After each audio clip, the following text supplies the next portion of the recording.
Hello and welcome to a daily dose of Satoshi's news. Today's date is Saturday, the 8th of March 2025, the year BSV comes alive.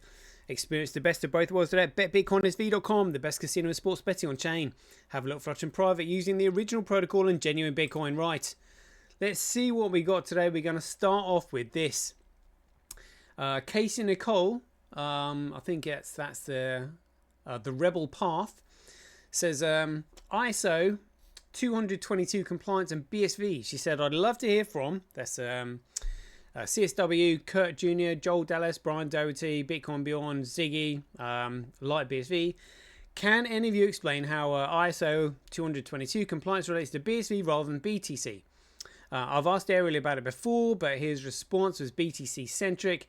Since BSV is the original Bitcoin protocol, I'm really curious about its position in financial messaging standards. What are your thoughts? So we're going to go over that and check out my response to it. Just going to be talking about what ISO is and their 222 protocol. We're going to go over this article here from Law Gazette about Craig Wright just being denied his appeal. What's gone on, all the shenanigans. We'll go through the article. Just what I was looking at earlier. Some 365 days of Bitcoin history, and that'll be the end of the show. But obviously, we'll just glance at the figures quickly. Right, let's get into it. See Satoshi like a cowboy in the West, riding on the blockchain that they call the very best. 1 million strong, and transactions flying free. Just wait for the Terra node, you'll surely see.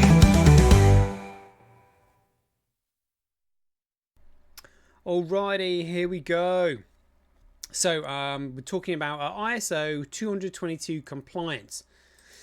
So find out what ISO stands for. So ISO actually stands for International Standards Organization, or they'll sometimes change it to the International Organization of Standards, but ISO is International Standards Organization. And this 200.00 is really a set of protocols for sending securitized data, is really what it is. It's explained a bit more here, saying ISO 222 crypto list of compliant coins and tokens. What is ISO 222? Is there a link there? It's an international standard for financial messaging. So in other words, financial transactions, that provides a common language and structure for the exchange of electronic data between financial institutions and international payment systems like SWIFT. So effectively, it's a consensus protocol. They're just like, look, everybody's going to use this for financial transactions. It says the goal of IS 222 is to replace the multitude of different languaging formats and protocols used by various financial systems with a unified and standardized approach. By adopting ISO 222, financial institutions can streamline their operations, reduce complexity, and improve the accuracy and reliability of data exchange. Okay, so it's really just data exchange, but really it's all they're trying to do is secure data and make sure everybody is on the same platform so they can all communicate with one another. And they're trying to develop data integrity from this, which is just sending a bit of data that represents a value, a financial tool is what it is. So in response to that, I've tried to explain it. I said International Standards Organization, ISO, the ISO 222 protocol is a designed consensus rule set for securitized financial transactions. Now, when I mean securitized, so securities are issued, they are created by someone or something. They're not extracted, they're not grown. Someone has control of them. So anything that is securitized, someone has control of. That's the whole point. But I've said here, the problem it is attempting to solve are precisely the problems that the Bitcoin BSV protocol fixes. It's all about data integrity. Data integrity, and this is why you want a common digital network. A common digital network where that nobody controls, that can't be cracked, hacked, altered, changed, or deleted. It cannot be compromised. It cannot be hacked. It's not susceptible to cybersecurity breaches or virus software or anything like that. They are literally trying to find a digital method that everybody can agree on. They're like, oh, we found this idea. Does it work? Do you want to use this as well? You got any better ideas? The whole point of Bitcoin is that it fixes this. They should be using Bitcoin for everything. That's why microtransactions are so important. So you can send a bit of data that informs you about a value exchange, but you can send that for literally 10,000ths of a cent. So you can send a value transaction that represents something like £10, $10, €10, $100 million, whatever. It's just digital messaging, digital information on a network where that digital information cannot be compromised. You have data integrity, but it costs you a micropayment to send that. That's literally the whole point.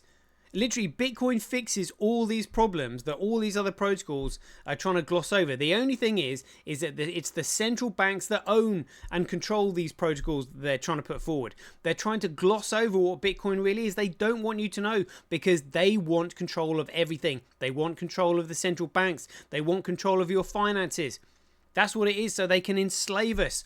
They do not want to use a common digital network where they do not have control over us, where it's a level playing field, a common digital network. I hope that's explained it, really. So all this BS here, the old table of contents, exploring the ISO 222 compliant cryptocurrencies in 2025. Look, XRP, Cardano, Quant, Algo. I mean, you may as well just pick a list of them. I mean, so what? Honestly, they're all absolute bags of crap. Pieces of digital garbage. But we'll read this just for lols anyway. The ISO 222 standard has gained significant importance in the financial industry as a unified messaging standard for electronic data exchange between financial institutions. While initially developed for traditional financial transactions, the standard has now expanded to include the world of cryptocurrencies. So basically, they want these cryptocurrencies to run on this standard. It's such a load of crap. ISO 222 brings standardization and interoperability, where have we heard that before? It's going to revolutionize the blockchain, yeah? To the crypto space, ensuring smoother communication, that means transactions, between various platforms and participants. So what they want is to bring all these cryptos onto their digital platform, because all these cryptos are centralized pieces of crap. They literally all run on centralized networks. And they're just like, well, actually, rather than running on your centralized network, why don't you run it on our centralized network and we can all live together like a happy family, but we're going to control it because we're the banks. No. Everything needs to run on the Bitcoin network. Everything. And the only network that can support all of this is the only digital commoditized network that is BSV. That's it. So they've continued in this article. We're going to explain the potential benefits of ISO 222 coins. Again, just securitized pieces of digital token crap. And examine which cryptocurrency platforms currently support the standard. Oh my God. Honestly, they're talking absolute crap. Like, what's this standard? A fast and scalable XRP scalable. Give me a break. Cardano. A research-driven blockchain focused on security, scalability, and sustainability in decentralized applications. It does naffle. Literally, Charles Hoskinson's ripped that off of Ethereum and then just spun a new yarn about it. I mean, how many upgrades have we had? Like, I can't even remember how many upgrades it's gone through. Like Shelly and something else and some. There's always the next one. Oh yeah, and nothing happens, nothing changes, and it never will change because it can't. It's all bullshit. Quant, I'm just going to read this for laughs. Enable interoperability between different blockchains and networks through its over-ledger technology. Oh my God. Algorand, a high-speed blockchain designed for scalability, decentralization, and enterprise-grade applications. Bullshit. Stellar, a blockchain network facilitating fast, low-cost international payments and asset transfer. Honestly, they're making all this shit up. Hedera Hashgraph is not even a blockchain. A unique distributed ledger using hashgraph technology for a secure and efficient transactions. Oh wow, they couldn't really think of anything unique there, which is why they had to call it unique. IOTA, a lightweight, feeless protocol optimizing for the Internet of Things and data integrity. Another bullshit USP selling point. XDX network, a hybrid blockchain designed for global trade, finance, and tokenization of real-world assets. Honestly, absolute BS. Absolute BS. I think this is what I literally just read earlier. Oh my god. It's worth noting that not all institutions have adopted the requirements to be ISO 222 ready yet. According to a recent report by Deutsche Bank from late 2024, about 27% of the banks are ISO 222 compliant. The institutions that haven't yet taken the necessary steps to become compliant will have until November 22nd, 2025 to do so. Though contingencies will be in place for those unable to fully adopt the standard by them. It's also worth mentioning that ISO 222 compliant give me a break, could be considered a misnomer, as the coin or token itself is not compliant. Instead, what we mean when referring to the project as ISO 222 compliant is that it leverages some of the messaging languages defined by the standard to more easily communicate and exchange data between projects' own solutions. For example, Ripple and payment network and external financial systems, for example, Swift. It's just such a load of crap. Such a load of crap. Oh my goodness. Honestly, I mean, no wonder people get confused, but literally, if you have a basic understanding of economics and how you commoditize a network and why it's the only one that actually secures data, that's data integrity.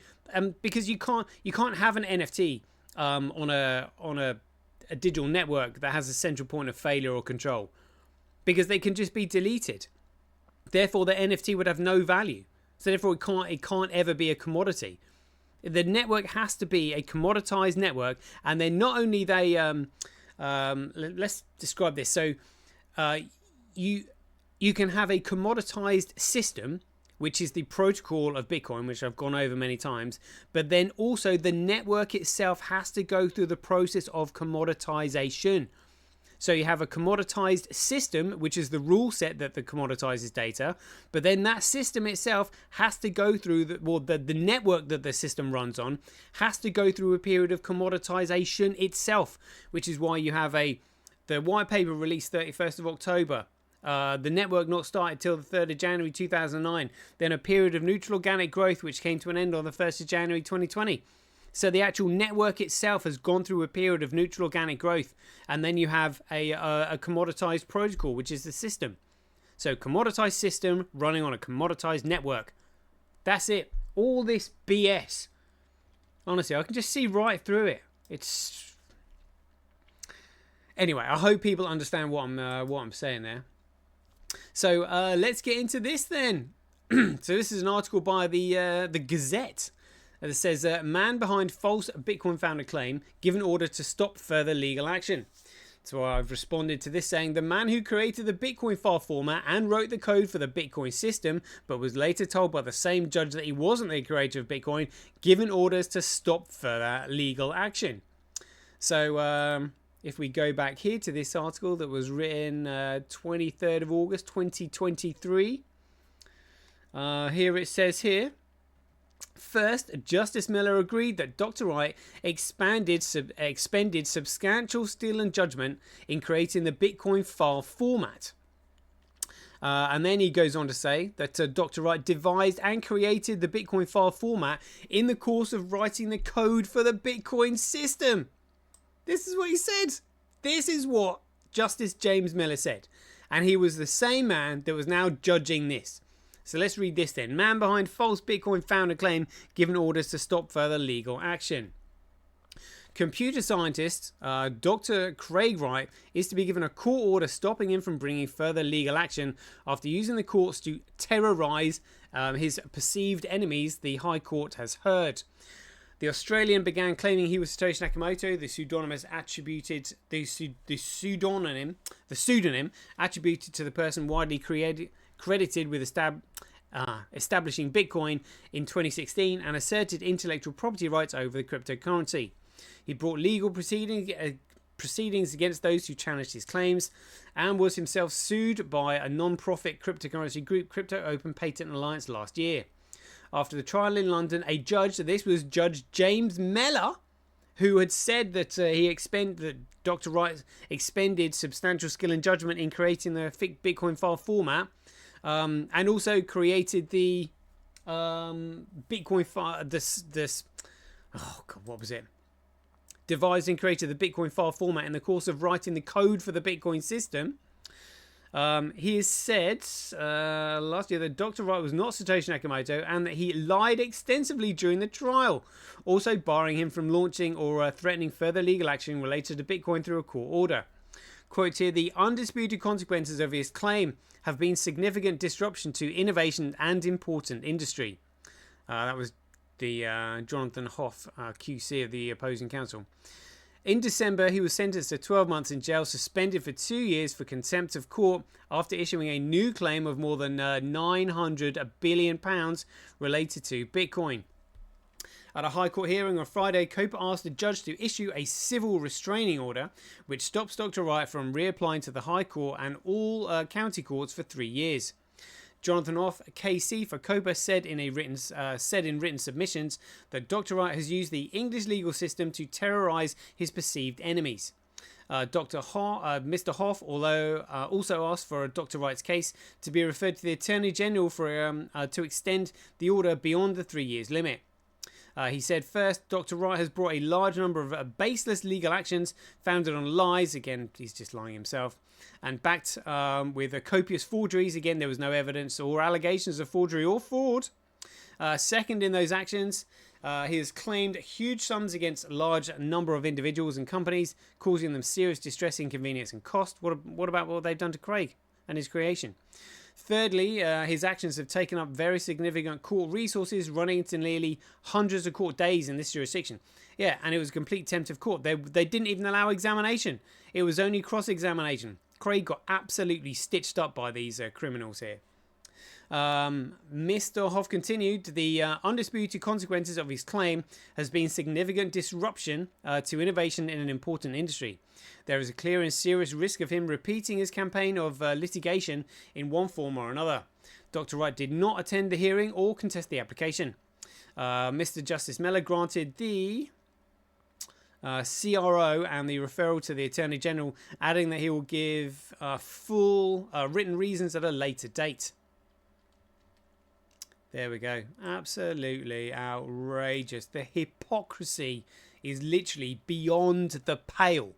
But anyway, I think this was an essential process that Craig had to go through because there is provenance now. There is provenance there that he tried to prove himself. Because at the end of the day, Bitcoin is an economic model. You know, all this speculative knowledge, who did what, who's Satoshi Nakamoto, who's right, who's wrong. At the end of the day, Bitcoin is an economic model, and that will sort everything out. That will wipe away all these shitcoins. And it doesn't matter if he's Satoshi Nakamoto or not.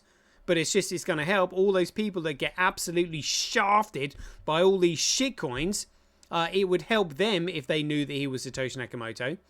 But that's why these criminals don't want them to know it. Which means the finger of blame is going to be pointing squarely at their shoulders, you know, when the time comes. Yeah, indeed. Yeah, indeed. Right, let's get into some 365 days of Bitcoin on the 8th of March 2010. There was something from Bitcoin Talk. Let's see if it's still there. What's the date here? Yeah, 8th of March 2010. So I've just found a little bit of Bitcoin history here, really, on the 8th of March 2010. In the Bitcoin forum. It's fascinating stuff, seeing what was going on back then. On the 8th of March 2017, there was a Mt. Gox creditor meeting. On the 8th of March 2021, there was a launch of SafeMoon cryptocurrency. Who remembers this?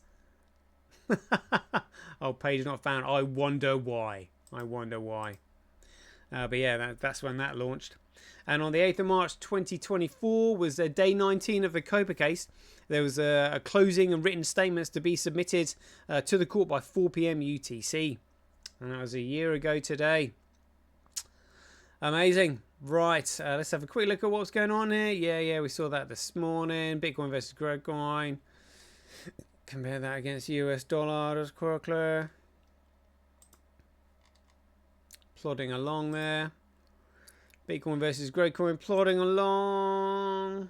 Oh, they got Bitcoin versus GBP there. Hey, go check it out. BSV versus USD. Overall market cap $2.8 trillion. Great coin just plodding along there. And let's see if we can find Bitcoin. 76, $35.67. Huobi still in the lead. Amazing. Excellent. Right, there we go. That's a quick 20-minute show. Hope you enjoyed it. So as ever, if you enjoyed these updates, please ding all donations for your appreciation to either Satoshi at Senbi.com, handcash.io, rockwallet.me, simply.cash, royalasia.com, or senti.ch. We'll leave it there. Hope you enjoyed it. As ever, be aware, take care, stay safe out there, and we'll see you in the next one. The king still has one more move.